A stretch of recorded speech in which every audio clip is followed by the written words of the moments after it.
Now Safdar Rizvi, आप देख रहे हैं लाइव एक्सप्रेस चैनल। अब देखें एक अहम रिपोर्ट। मौजूदा समय में फैली महामारी कोविड 19 कहीं सन 1918 में फैली महामारी स्पेनिश फ्लू का रूप धारण न कर ले। उस समय देश अंग्रेजों का गुलाम था और अंग्रेजी शासन देशवासियों के साथ लापरवाही और जुल्म कर रहा था, जिससे ये महामारी तकरीबन 2 साल तक भारत में जमी रही और तकरीबन 2 करोड़ लोगों को अपने मुंह का निवाला बनाया। आज हालात तो बदले हुए हैं। आज ना तो देश गुलाम है और ना ही देश में अंग्रेजी शासन है। इसके बावजूद कोरोना वायरस देश के चप्पे चप्पे में पैर फैलाने की कोशिश कर रहा है और केंद्र व राज्य सरकारें उसे रोक पाने में नाकाम है।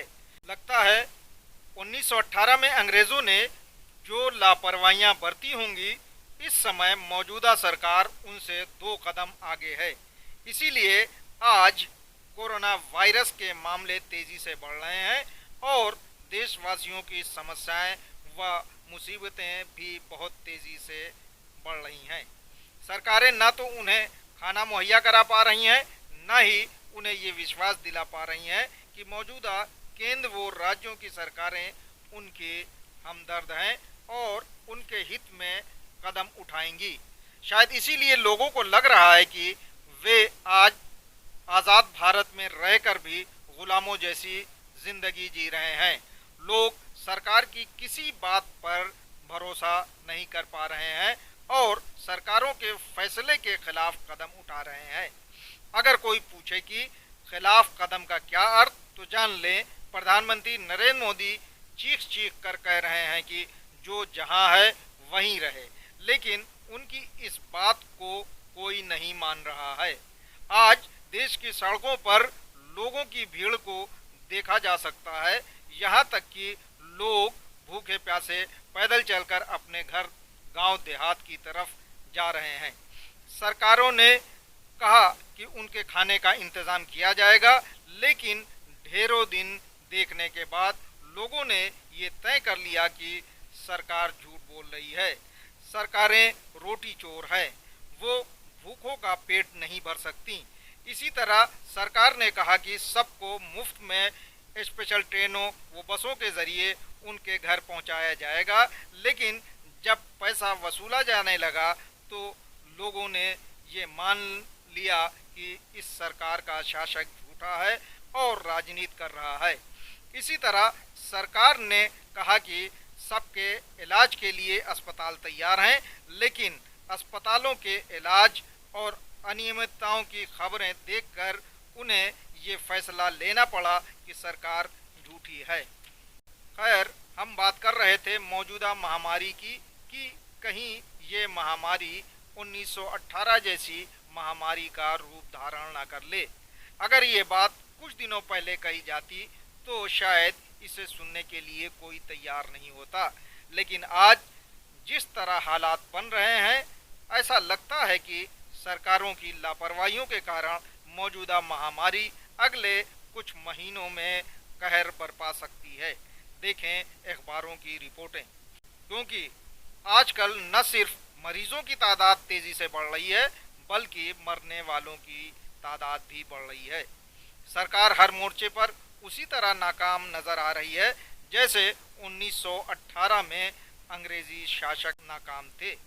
1918 में फैली महामारी पर बीबीसी की एक रिपोर्ट के कुछ अंश पेश कर रहा हूं, जिसे सुनने और देखने के बाद आपके होश उड़ जाएंगे। सुने।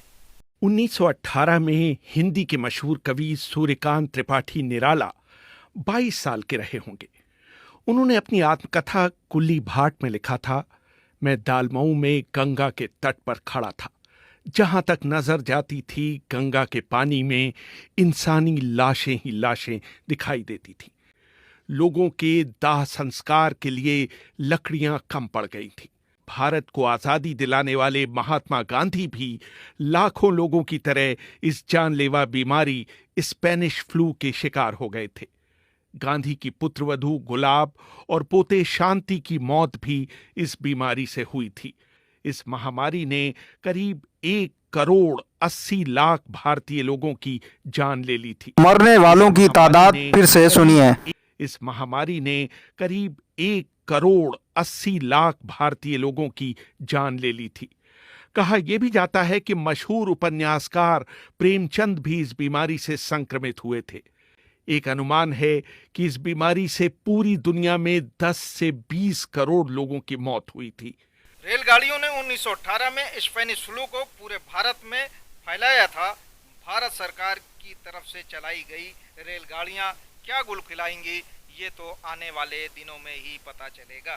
जॉन बेरी ने अपनी किताब the great influenza the story of the deadliest pandemic in history में भारत में इस बीमारी के फैलाव का ब्यौरा देते हुए लिखा है, भारत में लोग ट्रेनों में भले अच्छे सवार हुए, जब तक वो अपने गंतव्य तक पहुंचते वो या तो मर चुके थे या मरने की कगार पर थे। अमेरिका में फिलाडेल्फिया में आलम यह था कि पादरी घोड़े पर सवार होकर घर घर जाते थे और लोगों से कहते थे कि अपने घर के दरवाजे खोलकर अंदर रखे शवों को उनके हवाले कर दें।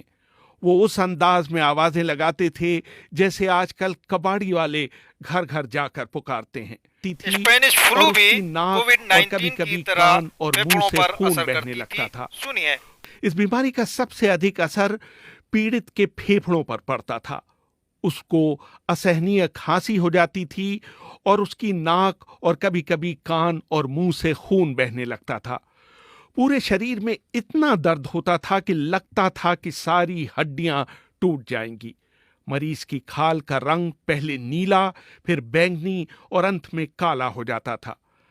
बहरहाल आज हर एक को यही कोशिश करनी चाहिए कि वो इस महामारी को खत्म करने की दिशा में काम करे, क्योंकि मौजूदा सरकार हर मोर्चे पर नाकाम साबित हो रही है। इसलिए देशवासियों की जिम्मेदारियां और भी बढ़ जाती हैं कि वे सूझबूझ से काम लें। आज ज़्यादातर नेता बिलों में घुस गए हैं, देखिए अब वे कब बाहर आते हैं। आपसे गुजारिश है कि इस चैनल को सब्सक्राइब करें, लाइक करें, शेयर करें और कमेंट